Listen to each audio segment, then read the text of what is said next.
Қандайсыз? Ооба тайнем қарап жатасыз. Мен котормочу болайын дедім эле, апа.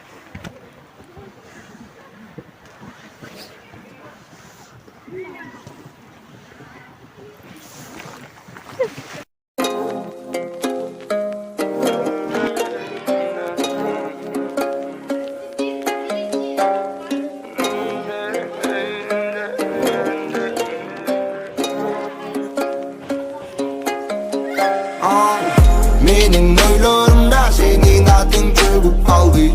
Yana yüreğimde